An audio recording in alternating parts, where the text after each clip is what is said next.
प्रथमतः मी सर्व सोलापूरकरांना असं म्हणतो की तुमच्या डोक्यातली जी निगेटिव्हिटी झालेली आहे ती बाहेर काढा.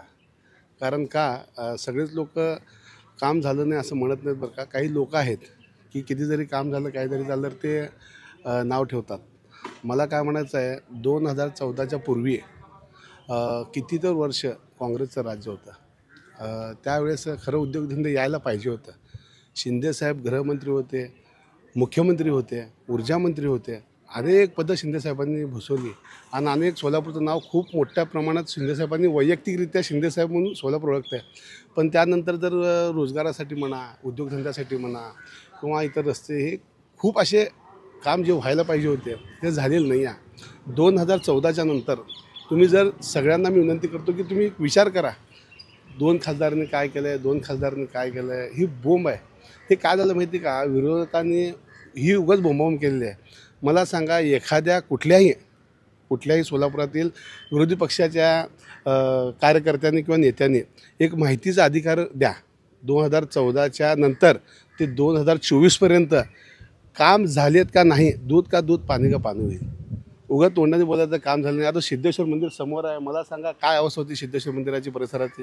हो मैदान झालेलं आहे, रंगभवन झालेलं आहे, रेल्वे स्टेशन झालेलं आहे, परत महिला हॉस्पिटल झालेलं आहे, परत पासपोर्ट ऑफिस झालेलं आहे, परत वंदे भारत झालेली आहे, परत तुमचं पंढरपूरला पासपोर्ट ऑफिस झालेलं आहे, परत पंढरपूरला तुमचं वृंदावन पार्क झालेलं आहे, परत आता अक्कलकोटला तीर्थक्षेत्र म्हणून खूप मोठा निधी मंजूर झालेला आहे, परत तुमचं हे उस्मानाबाद सोलापूर रेल्वेचं काम चालू आहे.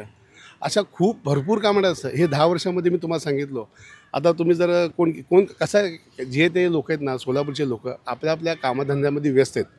फक्त ह्याने काय बोलला की काम झाले 10 वर्षात काय केले, 2 खासदार काय केले. मला काय म्हणायचं आहे, कोण बोललं किंवा मी बोलतो म्हणून तुम्ही विश्वास ठेवू नका. एखादी गाडी घ्या किंवा माझ्यासोबत चला तुम्ही, आपण सोलापूरच्या साईडनं एक राऊंड मारू. त्या ठिकाणी तुम्ही जर बघितलात 2014च्या पूर्वी कुठलाही बाहेरचा डेव्हलपर येत नव्हता सोलापूरमध्ये. ज्यावेळेस नरेंद्र मोदीनं 2014ला स्मार्ट सिटी म्हणून डिक्लेअर केलं आहे, त्यावेळेसपासून बाहेरचे एवढे डेव्हलपर इन्व्हेस्टमेंट सोलापूरमध्ये आलेले आहेत की प्रत्येकजण, जर तुम्हाला वेळ असेल, मी सगळ्यांना विनंती करतो, सोलापूरच्या युवकांना विनंती करतो की तुम्ही गाडी घ्या आणि काय नाही, फक्त रविवारी आपले हद्दवाढ भाग आहे त्या ठिकाणी जावा. त्या ठिकाणी प्लॉटिंगचे एवढे मोठे काम, एवढ्या मोठ्या प्रमाणात बाहेर इन्व्हेस्टमेंटमधून काम चालू आहे ना की तुम्हाला धक्का बसेल साहेब. आज मला सांगा, सोलापूरचे घरकुलमध्ये तुम्ही जर गेलात, ह्या 10 वर्षापूर्वी घरकुल या जागेचे रेट 200 रुपये होते ना, 200 रुपये. आज त्या जागेचे रेट 2,500 रुपये ते 2,000 रुपये. हे कशामुळे व्हावं लागलं आहे? उगाच होत आहे का कोणतरी, म्हणजे मला काय कळत नाही. लोकांना खूप मोठ्या डोक्यात असं फॅड बसलेलं आहे की 10 वर्षात काय केलं आहे, काय केलं. भरपूर काय केलं आहे. माहिती अधिकार द्यावं. माहिती अधिकार, मी काँग्रेस किंवा विरोधी पक्ष जे असतील त्यांना मी एक चॅलेंज करतो की त्यांनी 2014 ते 2024मध्ये भारतीय जनता पार्टी, केंद्र, राज्य किंवा महापालिका काय काय काम केलेले आहेत ही माहिती विचारावी, ही माहिती घ्यावी आणि जशी माहिती आली तशी पत्रकार परिषद घेऊन सगळ्यासमोर ओपन करावं.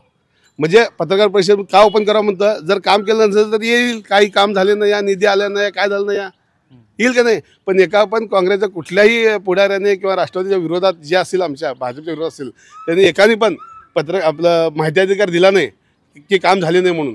काम झालं नसेल तर येईल ना की काय निधी आलाच नाही आणि काम झालंच नाही, ते दाखवावं. एवढंच मला चॅलेंज करा. डोक्यात हे काढा. कारण नरेंद्र मोदी सध्या आपण जे चालू आहे, शरद पवारला हरवणं, शिंदेसाहेबाला हरवणं, काँग्रेसला हरवणं, हे आमचं ध्येय नाही. या नरेंद्र मोदी हा जगाचा उमेदवार झालेला आहे, भारताचा उमेदवार आहे. भारतात एवढी म्हणजे जगात एवढी मोठी स्पर्धा चालू आहे ना, आपण आता हे दिवस गेले की त्याला पाडायचं, ह्याला पाडायचं. नरेंद्र मोदी भारताचा नेता झालेला आहे. भारताच्या बाहेरील काही आपल्या विरोधक शक्ती आहे, भारताच्या विरोधक, ती शक्ती नरेंद्र मोदीला पाडायचा प्रयत्न चालू आहे. चायना राहू दे, पाकिस्तान राहू दे, तुर्की राहू दे, हे लोक अक्षरशः नरेंद्र मोदी जर संपला तर भारत संपतो असं त्यांच्या डोक्यात आहे. त्या हिशोबाने त्यांनी चालवलेत. तर मला सगळ्यांना एक विनंती करायची आहे की तुम्ही हे ड्रेनेज लाईन, हे पाईपलाईन, हे व्हायला लागलेलं झालेलं आहे. 750 कोटी रुपये आपण पाईपलाईन आणलेलं काम चालू आहे, हे व्हायला आहे. ह्याच्यापेक्षा ना, खासदारला जेव्हा मत करतो तर देशाचं प्रतिनिधित्व कोण केलं पाहिजे, काय आपल्या देशाचा पंतप्रधान कोण राहायला पाहिजे. आणि तुम्ही जर बघितलं, एवढ्या मोठ्या प्रमाणात आपल्यात बदल व्हायला भारताच्या, पूर्वीपेक्षा खूप खूप बदलला भारत. तर मला एक विनंती करायचं आहे की भारताच्या भविष्यासाठी नरेंद्र मोदीला निवडून द्यावं, एवढंच माझी विनंती करतो. आणि तुम्ही जर बघितलात इतर देशाचे जे लोक आहेत ते नरेंद्र मोदीला अक्षरशः म्हणजे भारताला संपवण्याचा विषय चालू आहे. खूप मोठं षडयंत्र चालू आहे काय. तर ते षडयंत्र हाणून पाडण्यासाठी आणि पूर्वी स्पर्धा आपली स्पर्धा लोकल ह्याच्या आता हे शिंदेसाहेब म्हणा किंवा आपले शरद पवार साहेब, मुलायम सिंग यादव हे विषय राहिले नाही. आता नरेंद्र मोदीचं अमेरिकेच्या पंतप्रधानांबरोबर स्पर्धा चालू आहे, नरेंद्र मोदीचं चायनीच्या पंतप्रधानांबरोबर स्पर्धा चालू आहे, नरेंद्र मोदीचं ह्यांच्या सगळ्यावर स्पर्धा चालू आहे. त्या स्पर्धेमध्ये नरेंद्र मोदीला विजय करायचा एवढंच विनंती करतो.